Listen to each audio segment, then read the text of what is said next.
Are the St Kilda Football Club the unluckiest AFL team? The St Kilda Football Club are one of the most interesting teams in AFL VFL history. An original VFL team when the competition began in 1897 that has only managed to win one premiership. This wasn't just one premiership either, this was a grand final win by a single point. Of course, winning a premiership is extremely tough and only one team can be victorious at the end of the season, but there has to be some kind of luck involved, right? Firstly, before the video begins, I really want to say thank you for the support on the first ever video on the channel, the Gary Ablett Senior video. You guys showed a lot of support on that video, so I really appreciate it. I need you guys to back it up. This is the second ever video on this AFL channel, so I'd really appreciate if you guys could leave a like to show your support, subscribe if you're new for AFL content every single week, and obviously if you have a friend that you think would enjoy the video or channel, let them know about it. All the support would be greatly appreciated. With that said, let's get on with the video. We pause right here. Two plays. One's in a preliminary final in 2004, the other is a grand final in 2010. In both clips, one play could bring the Saints a step closer to a premiership, but instead, we dive back into reality, and neither scenario happened. It seems like the Saints are destined for failure. It just seems like they can't reach the highest mountain. I guess the perfect place to start is 1966, the year that St Kilda won their first and only premiership. What people don't know about St Kilda that season is they actually lost to Collingwood in the second semi by 10 points. They beat Essendon the next week and then they bounced back and defeated Collingwood the week after to earn them their first ever premiership. Sure, they only won by a single point, but a premiership's a premiership. We're going to fast forward into the modern era, at least until the late 1990s. All that you really need to know up until this stage is that the Saints are 1-3 in grand finals. They lost in 1913, in 1965, won in 1966 and lost in 1971. Tony Lockett joined the Saints in 1983, but much of the 80s were disappointing for the St Kilda Football Club. Much of Tony Lockett's best years were at the bottom of the ladder. No wonder why he was always so angry. And it can be argued that if it wasn't for Tony Lockett, the Saints might have not been a team right now. But going into the late 1990s, St Kilda was transitioning. They lost Tony Lockett, Danny Frawley had retired, and Trevor Barker was gone. And that's why we fast forward into the 90s, but the late 90s. It would be the year 1996. A young St Kilda list with the likes of Robert Harvey, 24, Ozzie Jones, 19, Barry Hall, 19, Peter Everett, 21, and some veteran guys like Nicky Winmar, 30, Nathan Burke, 26, and Stuart Lowe, 27. The Saints had finished 10th on the ladder, but the future looked very bright. In fact, so bright that the next year, they jumped from 10th to 1st on the ladder, with Robert Harvey winning the Brownlow medal for the first time, and they had added a few players like Max Hutchton and Andrew Thompson, but no one too noticeable. They had just clicked and created a chemistry, and the Saints were the favourite to win the grand final. Even more so as the Coleman medal winner Tony Modra injured himself in a marking contest in the preliminary final a week prior.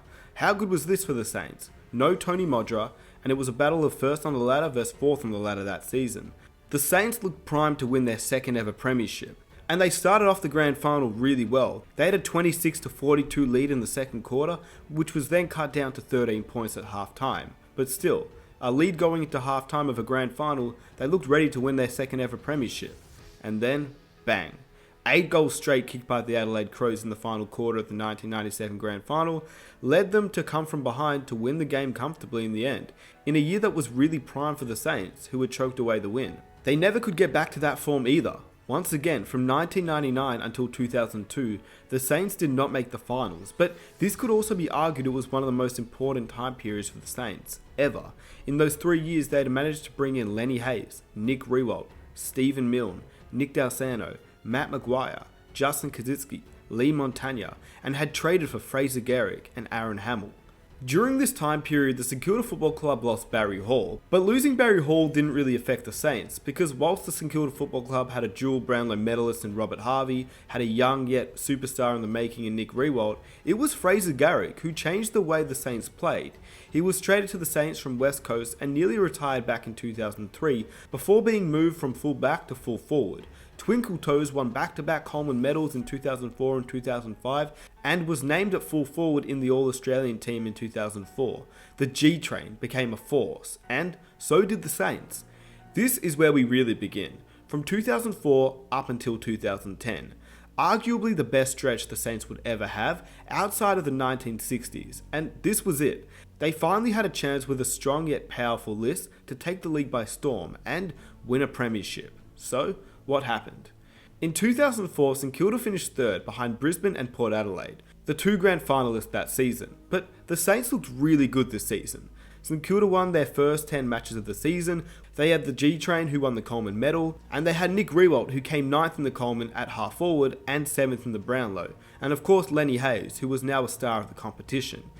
In addition to some incredible camera angles, St Kilda rolled into a prelim final.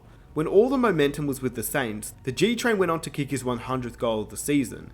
At the time, St Kilda head coach Grant Thomas believed that the ground invasion after Fraser Garrick kicked his 100th goal in 2004 may have cost St Kilda a grand final berth. The Saints at that point were up 14 and dominating Port Adelaide at their home ground. When Fraser Garrick kicked the milestone and the hundreds of fans swamped the oval, forcing the G-Train to leave the ground for nearly 3 minutes, the Saints had lost all momentum and Port took advantage.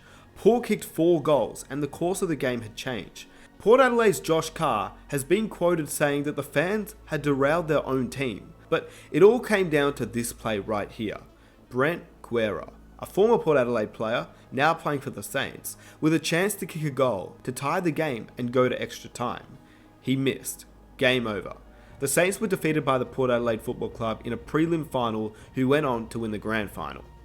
The next year in 2005 was a similar story. The Saints advanced into a preliminary final once again, they finished 4th, the G-Train had once again won the Coleman medal back-to-back years, Stephen Milne this time finished in the top 10 for the Coleman medal as a small forward, and this year Nick D'Alsano had emerged and finished 3rd in the Brownlow medal, just 2 votes shy of Ben Cousins, who went on to win the Brownlow medal.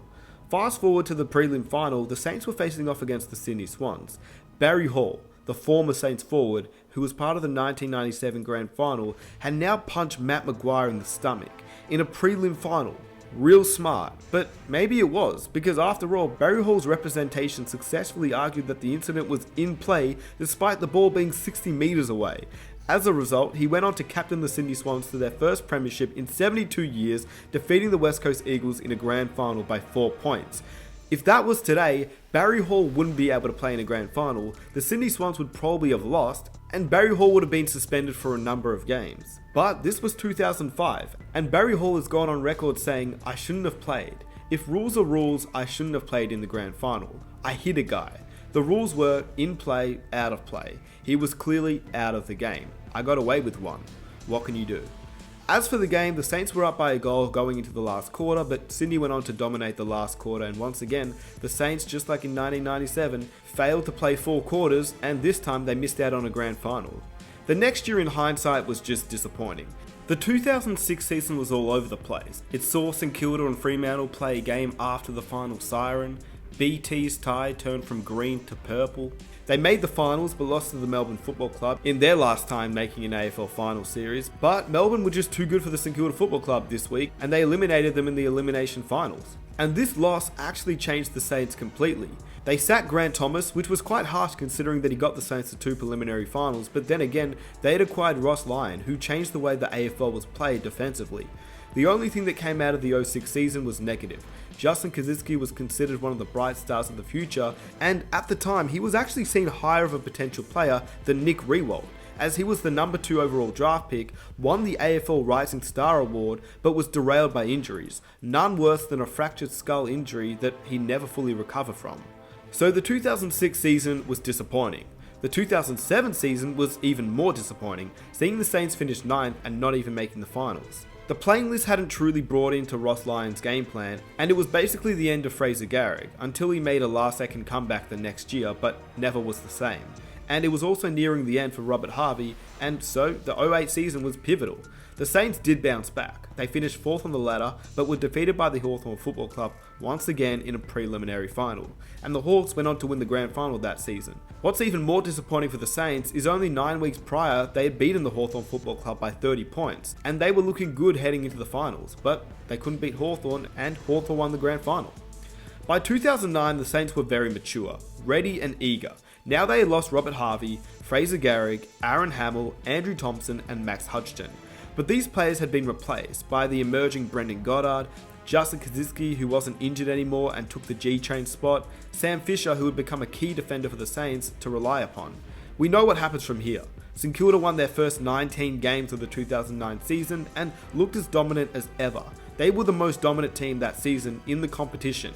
They defeated Geelong in the regular season in one of the most historic games that has ever been played because both teams were undefeated. But we actually rewind a little bit to before the season started, and there was a few teams strongly considering Ben Cousins this season. Despite what Ben Cousins was doing off the field, he was still a great player on the field, and many teams such as the Collingwood Football Club, St Kilda Football Club, Richmond Football Club were definitely keen on getting Ben Cousins to make their midfield even better. St Kilda had multiple meetings with Ben Cousins, and when looking back, imagine if the St Kilda Football Club had just got a year out of West Coast Brownlow medalist Ben Cousins and added him to the midfield including stars like Lenny Hayes, Nick Dalsano, Lee Montagna, Luke Ball. But in the end, they didn't, and instead he went on to play with the Richmond Football Club, and was obviously a shell of his former self, but he was still a decent player. People forget that he still averaged 24 disposals a game that season at Richmond, just one disposal short of his Brownlow medal season. He wasn't the Ben Cousins of West Coast, but he was still a very strong midfielder, and the St Kilda Football Club, according to Ross Lyon, their head coach, stated that it was insanely close to happening. We had a number of meetings with Ben. We flew over with Fraser Geary and a few others to Perth, met with Ben, had dinner with Ben. What I learned out of that meeting, he was really needing AFL football to give him structure in his life, and he was so engaging and so football smart at the dinner we went to that night. But really simply, there was a bit of a split view, really, the president and myself and the CEO.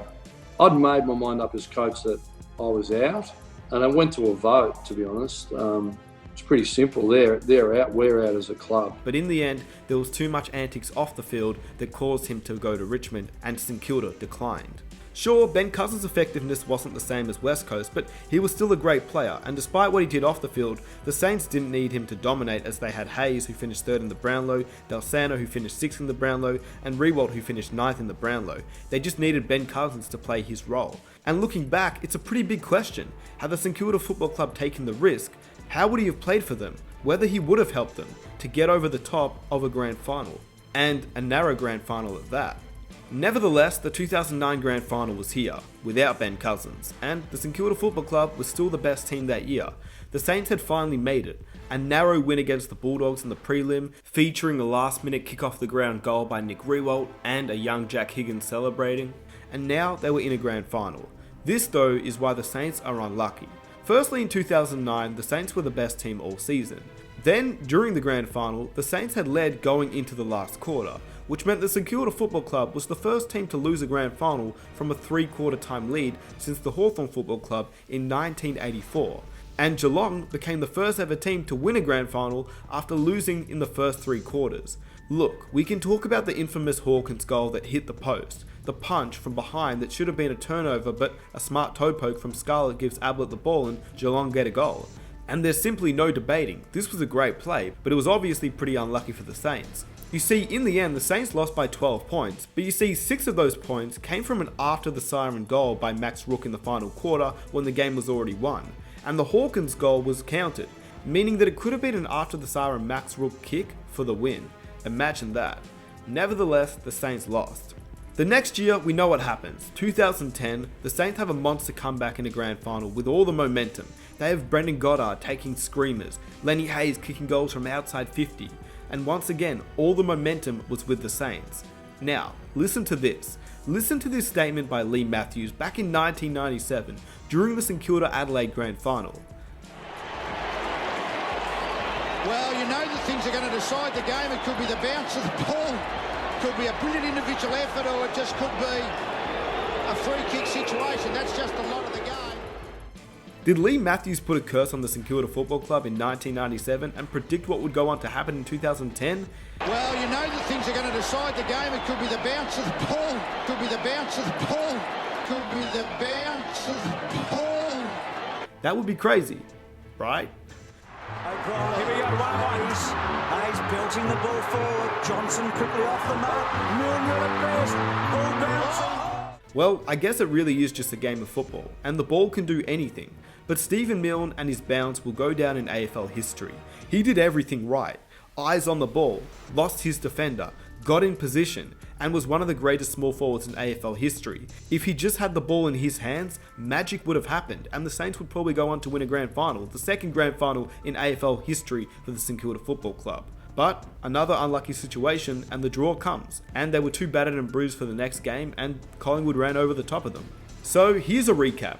In 1997, the Saints lose a grand final after dominating the first half. In 2004, Guerra just missed the ball to tie the game, with the Saints coming home hard.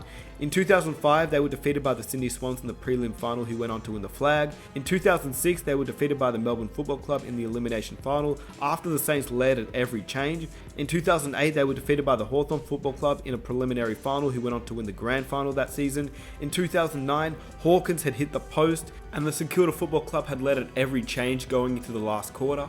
2010, Mild had missed the bounce, and if you ask me, all of that is somewhat unlucky. But at the same time, football is football. The better team always deserves the win at the end of the day. Luck does come and luck does go, but history is history and you can't change the past. While St Kilda may be seen as unlucky, they also haven't been able to capitalise in the biggest stages.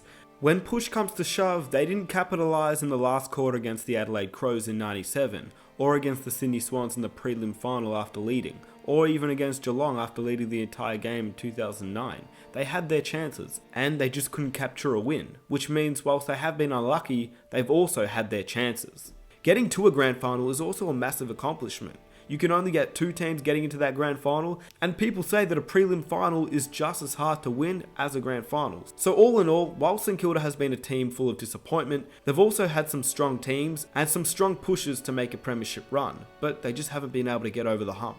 Since 2010, the Saints have failed to compete after the departure of Ross Lyon in 2011, and now it's been 9 years, and only now do the Saints look like a team with a mission once again. There's no true standout players on this team now. The years of 2004 to 2010 had some elite level players.